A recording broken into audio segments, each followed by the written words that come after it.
Professor Fernando, boa noite. Sobre essa derrota, alguns pontos. A opção, por começar com o Neres, né? Qual foi o critério? E uma outra questão, até a manutenção do Kaique para esse jogo. E eu queria que você falasse também um pouco sobre esse meio-campo. Se em alguns momentos não falta um pouco mais ali de intensidade. Obrigado. Boa noite. O Kaique fez uma grande partida no último jogo e seria injusto com ele não oportunizá-lo uma próxima situação, né? Então foi diante do mérito dele. E isso também tem a ver com a escolha do próprio Neres, porque o Kaique está entrando agora depois de muito tempo e fez o jogo com o João Marcelo do lado dele, né? Então, se a gente opta, tem entrado muito bem, se opta pelo vídeo, a gente precisaria passar o João Marcelo pro lado direito. E a gente tem estado igualmente satisfeito com o que tem visto nos treinamentos, com o Neres e com o vídeo. O Vidia tem tido a oportunidade de ser um pouco mais visto, porque tem entrado, mas o Neres também tem trabalhado no mesmo nível. E nesse sentido a gente tinha tranquilidade e segurança para fazer essa opção. E com certeza o desempenho do Neres hoje reforçou isso, porque ele trabalhou muito e fez um jogo muito bom. O nosso meio-campo é um fato interessante, né? A gente precisa ter jogadores que têm resistência, que tenham abrangência, né? Como se fala em espanhol, largo recorrido, né? Que cubram bastante espaço e que rodem alto durante todo o jogo, porque nós marcamos em espaços grandes, né? E uma das coisas que importam também é a leitura e posicionamento, né? Então são jogadores que têm tido muito boa leitura, excelente posicionamento, bons ajustes e inclusive taxa de trabalho muito alta. A gente chegou em 2 jogos seguidos tendo o Ramiro fazendo mais que 12 quilômetros, mais de 1.000 metros em alta intensidade, Lucas Silva também, né? Então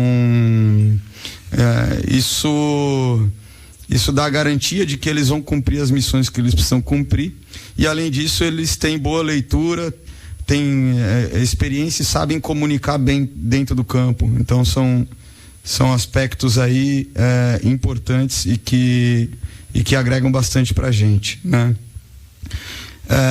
Temos trabalhado de uma forma geral também com outros jogadores, e eu acho que como um grupo como um todo, tenho convicção, está havendo uma evolução nesse sentido. Essa evolução ela é importante porque coloca mais peças à nossa disposição. Então hoje Machado, Vitinho, Japa, Vital, todos jogadores com capacidade para fazer também, estão com um pouco menos de ritmo de jogo, né?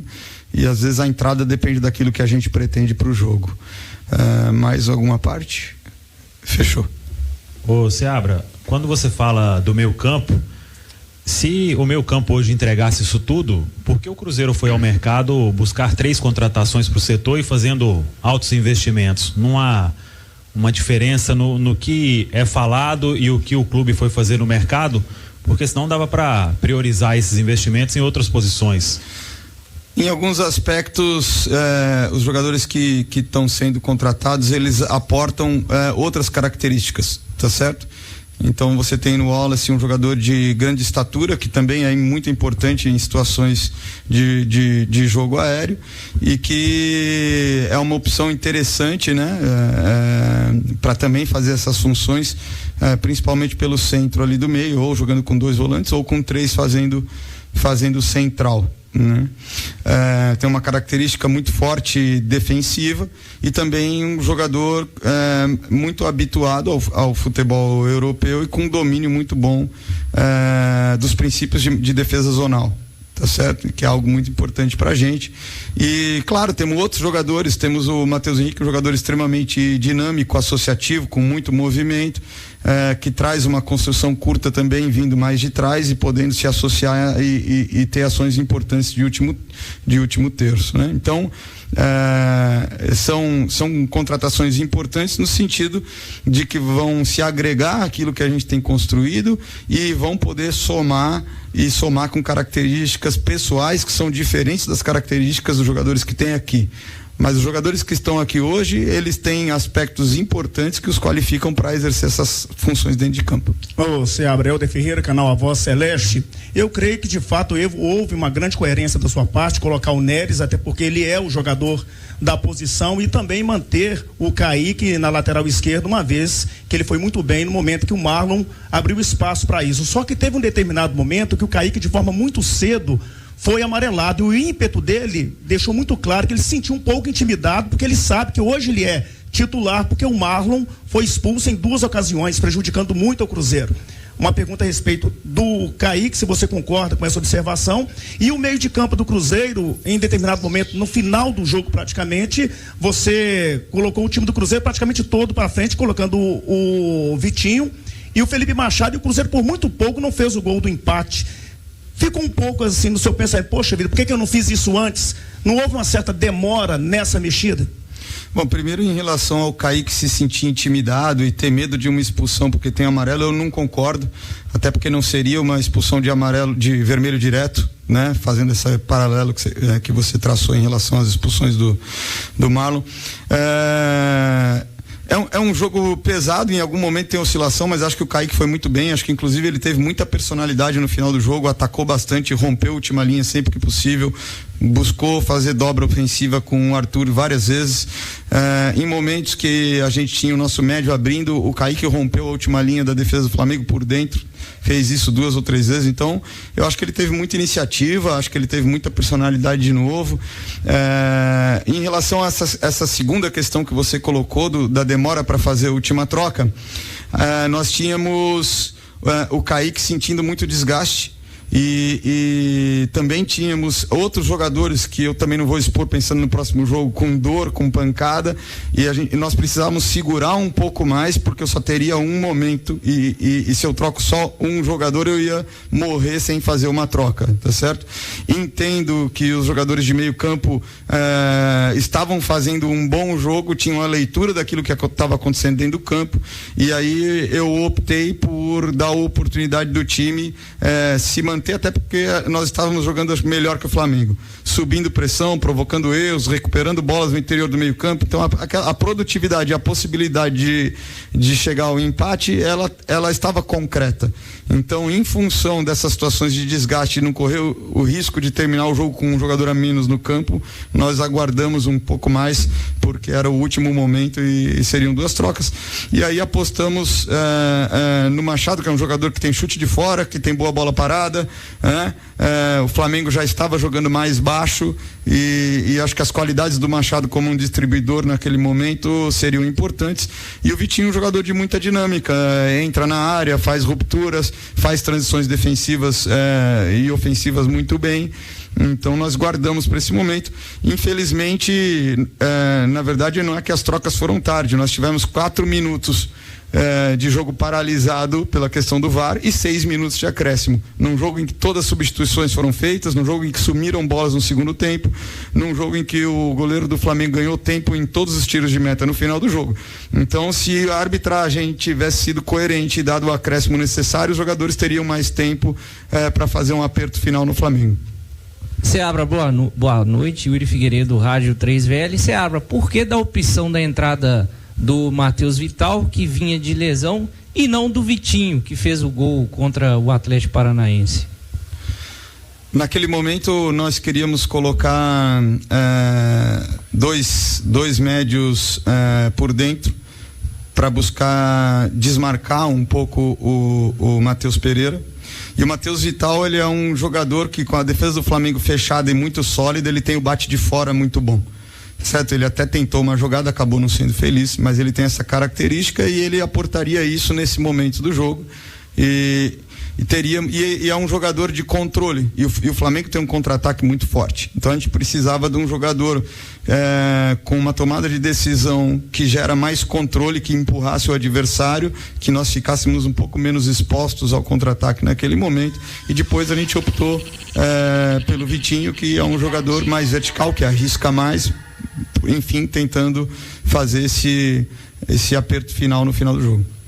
O Fernando, sobre esse duelo contra o Criciúma agora na quarta, você perde mais um defensor e retorna o Zé, né? O Zé Ivaldo retorna, mas você perde o William. O que você tem aí de ideia, de pensamento, até porque, por exemplo, Palácios não joga há muito tempo, Gasolina entra em algumas partidas, o que você está pensando aí? Porque são características bem diferentes, né? O Gasolina do Palácio é mais marcador, outro é mais ofensivo.